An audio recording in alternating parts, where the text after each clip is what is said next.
Salve, galera, de volta aqui, estamos no ar, estamos juntos aqui nessa quarta-feira. Quarta-feira de ressaca para os tricolores, depois de mais um resultado desastroso no Maracanã. O Fluminense agora vai assistir, por exemplo, à noite, a uma partida que interessa, né? Cruzeiro vai enfrentar o Grêmio. Cruzeiro, do professor Fernando Diniz. Será que ele vai ajudar mais um pouquinho a empurrar o Fluminense para o fundo da cova? Hein, professor Diniz? Ou será que vai ganhar do Grêmio, pelo menos dessa vez, para dar uma forcinha, para tentar consertar a cagada que começou fazendo e que deixou o Fluminense praticamente em situação irreversível? Pois é, hoje à noite, 9 da noite. Por enquanto, vou trazer para vocês aqui as notícias do Fluminense dessa quarta-feira. Já estão pensando em reforço para o ano que vem? Será possível? E será que é jogador novinho? Será que é jogador barato? Será que é jogador com custo-benefício garantido ou não? Hein? Arbitragem definida para Atlético Paranaense e Fluminense. Meus amigos, domingo lá na Arena da Baixada, e tem que ganhar ou tem que pontuar no mínimo. É o mínimo que o Fluminense vai ter que fazer. E, gente, eu vou mostrar para vocês, além dos novos cálculos sobre chances de rebaixamento do Fluminense e qual pontuação dá um mínimo de percentual razoável para o Fluminense ficar na primeira divisão. Além disso, eu vou mostrar para vocês o que eu considero ter sido o lance mais bizarro. Vou olhar por um outro ângulo, tá? Vou explicar para vocês o lance mais bizarro da partida contra o Criciúma a partir de agora. Vem!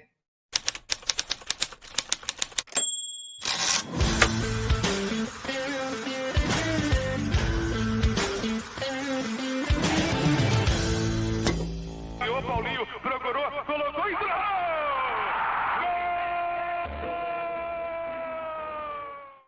Tapete Grená para você, seja inscrito aqui no canal. Se você ainda não se inscreveu, é de graça, clica aí embaixo no botão da inscrição e também no like. Você curte o meu trabalho? Deixa o like aí e se inscreve, é importantíssimo para mim, me dá essa moral. Estamos a caminho dos 60 mil inscritos e é de graça tudo, like e inscrição, tá, galera? Muito obrigado. Gente, falar logo direto aqui sobre chances de rebaixamento. Eu sou contra mostrar isso aí, não mostro durante o campeonato, mas agora que a gente já sabe, né, o que falta em 2, 3 rodadas, agora que já se tem uma ideia mais segura sobre a pontuação necessária, aí eu acho esses números mais relevantes. Está aqui no site da Universidade Federal de Minas Gerais, da UFMG, as chances de rebaixamento dos times nesse momento. Cuiabá já está caído, né? Já caiu, Atlético Goianiense, mesma coisa, e aí começa o drama do Fluminense. Para mim, está entre esses três aqui, tá? Bragantino, 69,9% de chance de cair. Criciúma, 66,1%.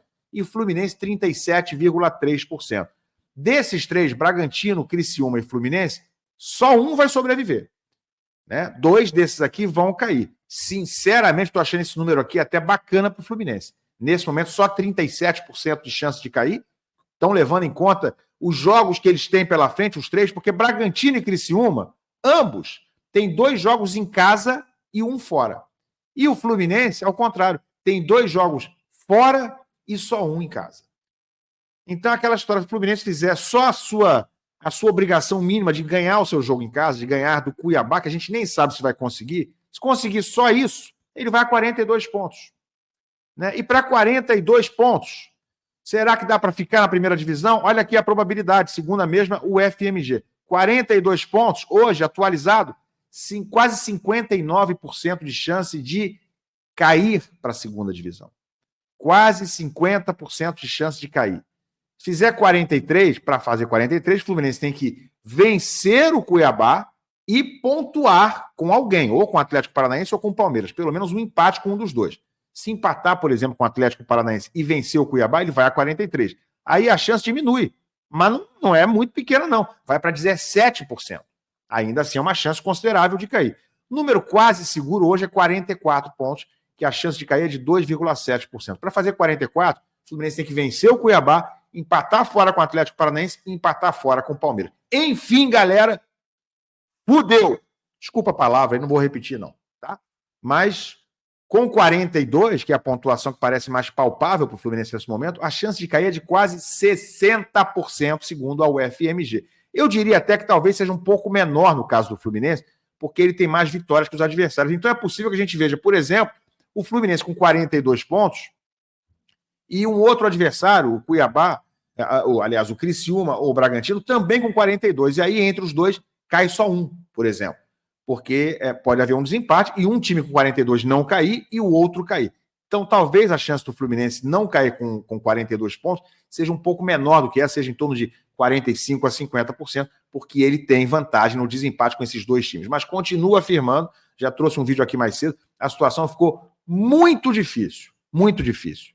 O Criciúma não pode fazer 5 pontos nos jogos que restam, ele tem 9 pontos a disputar, sendo 2 jogos em casa, e o Flamengo em casa, vocês acham que vai acontecer o quê? Criciúma e Flamengo, lá em Santa Catarina. O que você acha que vai acontecer? Então o Criciúma não pode fazer 5 pontos nesses 3 jogos. E o Bragantino não pode fazer 6 pontos nos 9 pontos que tem para disputar ainda, sendo também 2 jogos em casa. Se um dos dois fizer, o Bragantino fizer 6 pontos ou o Criciúma fizer 5 pontos e o Fluminense apenas ganhar do Cuiabá, ele está rebaixado. Então, gente, está muito difícil, está muito dramático. E não adianta agora inventar desculpa, a arbitragem X, a arbitragem Y. Agora saiu a arbitragem para o jogo contra o Furacão, vai ser o Rafael Claus, Federação Paulista, está todo mundo já esperneando, reclamando. De novo, ele apitou Fluminense Fortaleza semana passada. Foi culpa dele o empate no Maracanã? Não. Eu respondo para vocês, não foi. E digo mais, tá? Para mim, e eu falei na minha live depois, né? Aqui não tem clubismo, cara. Falei na minha live. Para mim, houve o pênalti do Thiago Silva no fim do jogo, que o Klaus deixou passar. O Klaus não marcou, o VAR deixou passar, amigo. Levante as mãos para o céu. Então o Klaus apitou pela última vez Fluminense Fortaleza e apitou também o Fla-Flu vencido pelo Fluminense recente. Então, gente, não está na hora de buscar desculpa fora, em arbitragem, nada disso. Tem que jogar futebol, coisa que o Fluminense não está fazendo, e ganhar o jogo, ou no mínimo empatar. Nesse jogo com o Atlético Paranaense, o empate nem chega a ser uma tragédia, né? Se o Fluminense ganhar no jogo da volta, né, no jogo seguinte, contra o Cuiabá. Mas o retrospecto geral com o Rafael Claus, está aí, ó, na matéria do Netflix, não é bom. Ele vai apitar Atlético Paranaense e Fluminense, e os números são os seguintes. Ó, em 40 jogos apitados por Klaus, o Flu tem apenas 10 vitórias, 8 empates e 22 derrotas. No domingo, a equipe do Mano espera superar o histórico negativo para se livrar do risco de rebaixamento. Mas, como eu falei aqui, né, nos últimos 2 jogos, o Fluminense não perdeu. Empatou com Fortaleza, na minha opinião, Klaus deu até uma moralzinha ali, não marcando aquele pênalti no fim. E no jogo anterior, venceu o Flamengo no Fla-Flu, 2-0, jogo recente. Galera, tem mais notícia aqui. Quero falar para vocês também sobre um suposto interesse, né, uma notícia surgida hoje, do Fluminense já por algum jogador para 2025, por mais estranho que isso possa ser, em meio a essa confusão, a esse caos que o Fluminense está vivendo hoje para se livrar da Série B. Então tá na tela aqui para você, do lado, ó, Café do Setorista, canal Café do Setorista, do jornalista Samir Carvalho. Ele traz a notícia de que o Fluminense está interessado no atacante Romero do Corinthians. Vamos dar uma olhadinha na informação, bora. Ontem eu trouxe com exclusividade também que o Romero pediu 2 anos, né, de contrato para renovar com o Corinthians. E agora trago que ele está na mira de 2 clubes do futebol brasileiro. Ele levou isso à diretoria corintiana, falou que quer renovar com o Corinthians por 2 anos e, né, já disse que tem 2 clubes do futebol brasileiro, né, interessados no seu futebol, inclusive com propostas. Um deles é o Fluminense, né, que eu acabei apurando. O outro clube eu ainda não sei.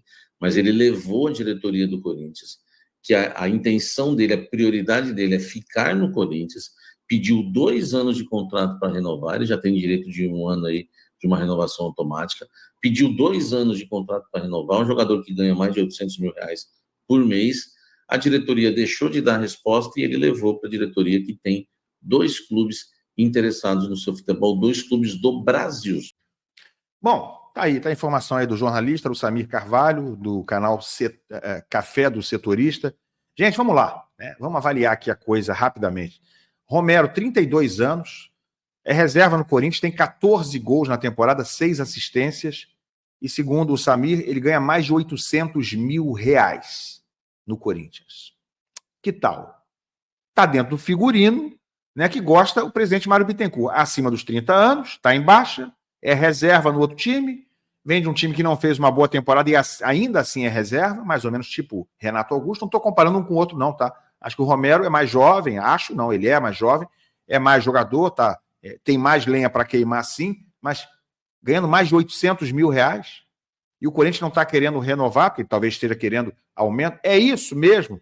Ou seja, o Romero está usando o Fluminense para tentar uma renovação vantajosa no Corinthians. Não sabemos nem se tem, de fato, proposta do Fluminense, sondagem, alguma coisa, ou se é uma cavada, né, do empresário dele. Enfim, sinceramente, não tem nem como pensar numa coisa dessa nesse momento. Tem que acabar o ano, fazer uma varredura, fazer uma limpa mandar 2, 3 barcas embora do Fluminense, e aí depois, sabendo se vai jogar Série A, Série B, aí começar a pensar nesse negócio. A princípio, o que eu acho? Eu não acho muita coisa, não. Eu só acho melhor não pensar em nada desse tipo nesse momento e pensar em Romero, 32 anos, ganhando essa baba, reserva do Corinthians. Sinceramente, não me animaria nem que o Fluminense estivesse numa situação boa nesse momento, mas que precisa de atacante, de centroavante, né, de fazedor de gol para o ano que vem, isso é fato. Mas Romero não estaria nos nomes principais da minha lista com toda certeza. Tá bom, gente? Vamos em frente, que eu quero mostrar para vocês o lance que eu considero o mais incrível, o mais surreal, o mais impressionante e emblemático do que está acontecendo com o Fluminense na partida contra o Criciúma. Dá uma olhadinha aqui, vou mostrar para vocês. Isso está no perfil do meu amigo Renan Reis, o Laranja Tricolor, dentro do Twitter. Olha o que o Renan postou, olha o lance, aquele lance, né? Que a bola bateu 2 vezes na trave do Fluminense. Olha só. Repara aí os defensores do Fluminense. Reparou? Olha ali os caras olhando o lance. Cara, olha os 4 jogadores do Fluminense olhando o lance. Eu vou voltar já daqui, que eu não vou nem deixar ir muito longe. Olha aqui, bola cabeceada, bola na trave. E aí tem 6 jogadores do Fluminense na área, além do Fábio. Tá o Renato Augusto ali, se não me engano. Não sei quem está passando aqui embaixo, se é o Keno. Tá o Diogo Barbosa, tá o Thiago Santos, tá o Martinelli e tá o Thiago Silva. Olha como é que fica todo mundo. Eu vou diminuir a velocidade aqui, tá? Para a gente poder ver a velocidade da reprodução em 0,25. Para vocês verem os caras olhando o lance. Olha isso. Todo mundo parado, olhando o Fábio fazendo um milagre, o pessoal torcendo. Ficou todo mundo torcendo. Aí, depois que o Fábio fez o milagre, aí o pessoal correu. Mas a bola já tinha batido na trave, né? De novo aqui para vocês, ó. Olha isso aqui, ó. Olha como é que tá essa marcação. Vai ficar todo mundo estático, olhando e torcendo e rezando. Todo mundo desistiu do lance. E os jogadores do Criciúma ali fazendo um massacre em cima do Fábio, 2 contra o Fábio sozinho, e todo mundo olhando. É isso aí, resolveram correr já na última finalização do Viseu. Eu vou botar em velocidade normal para vocês não acharem que é montagem, né? Que é o que eu estou forçando a barra. Vou botar aqui mais uma vez em velocidade normal. Olha isso. Todo mundo olhando, olha ali, ó. Que absurdo é esse, gente? Que absurdo é esse? Me explica. Como é que a gente pode achar que esses jogadores estão realmente empenhados, estão fazendo tudo que é possível, estão dando sangue, né? Estão deixando tudo em campo com uma cena como essa? Na melhor chance de gol do jogo, não é do Criciúma, não, do jogo. Se o Criciúma tivesse feito esse gol, a gente estaria hoje falando já de um rebaixamento praticamente consumado. Como é que a gente pode ver uma cena dessa com todo mundo olhando, desistindo do lance? Me responde vocês aí.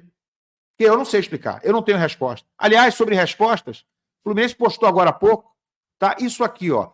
Título nas categorias de base.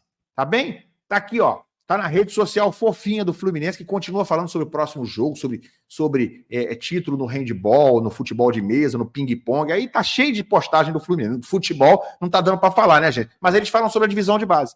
Tá aqui, ó. Vence o Fluminense, é campeão! Viva! Né? Tá tudo certo, tá tudo maravilhoso. Torneio Guilherme Embre, sub-16 final, estádio Nivaldo Pereira. O Fluminense venceu o Vasco por 2-1. O Bernardo André e o Naaran Lucas fizeram os gols. Parabéns aos meninos do Fluminense, que não tem nada a ver com o problema do time de cima. Bravos guerreiros da base do Fluminense, 2-1, Fluminense campeão. Aí você vai olhar quais são as respostas dos internautas aqui, né? Quais são os replies. Futuramente, diz o Matheus, serão doados para o Watford e reforçarão eventualmente Flamengo ou Botafogo. Outra aqui, tá tudo aqui aleatório, tá? Serão negociados com o Watford, diz o profeta da Redonda. Mário Bittencourt é o pior presidente da história do Fluminense. Outras respostas, querem ver? Já pode subir pro profissional já. Sonha. Ninguém tá preocupado com isso nesse momento, nada contra os moleques, mas ninguém dormiu direito, pensando nesses caras fudidos que vão rebaixar a gente. Aí o outro, João Vitor, isso não serve para nada, nenhum jogador da base recebe oportunidade, fora as vendas que só servem para desvalorizar o clube. Na moral, só pode ser sacanagem, se preserva, enfim. Eu não tenho muito a acrescentar, é o que eu digo sempre aqui. Para que o Fluminense fica louvando, destacando e tecendo elogios públicos à base? Né? O sub-15, o sub-17, o sub-20, se a gente já sabe que quando chega na hora do vamos ver, na hora deles serem aproveitados e darem retorno técnico ao time de cima, isso não vai acontecer. Ao contrário, eles são negligenciados.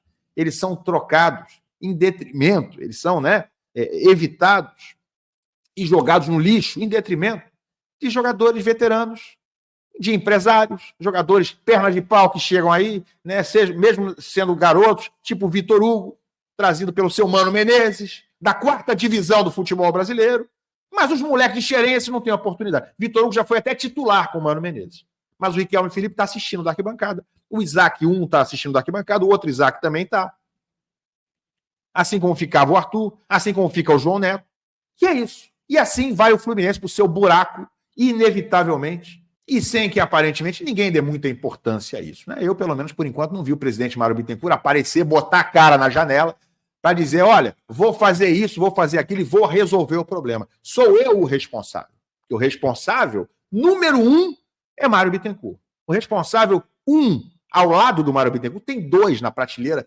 top, no topo da prateleira. São Mário Bittencourt e seu Fernando Diniz. Ninguém vai esquecer, né? Vocês não acham que o Fernando Diniz vai se livrar desse rótulo na testa dele do rebaixamento do Fluminense. Ele pode até colaborar mais ainda, porque o Cruzeiro vai enfrentar times concorrentes do Fluminense, a começar por hoje à noite. Esses 2 estão no top da prateleira. Claro, os jogadores são culpados, Fred, Angione, Mano Menezes, embora tenha recuperado boa parte, mas não está conseguindo dar conta no fim. Todo mundo é culpado. Mas no top está o Mário Bittencourt, está o Fernando Diniz, e seu Mário estamos esperando se aparecer, para dar aquela coletiva alegre, contar história de avião, contar história que abraçou não sei quem na ONU. Apareça, Mário. Bota a cara aí para nós. Tá bom? E lembre-se, quando o Fluminense cair para a Série B, que Xerém está aí disponível, né? Porque acho que se isso acontecer, aí Xerém será muito lembrado. Xerém vai ser convocado às pressas para resolver o problema. Na hora da bucha, chama Xerém que Xerém resolve. É assim que funciona. Larga o like aí, galera. Comenta. Abraço, valeu.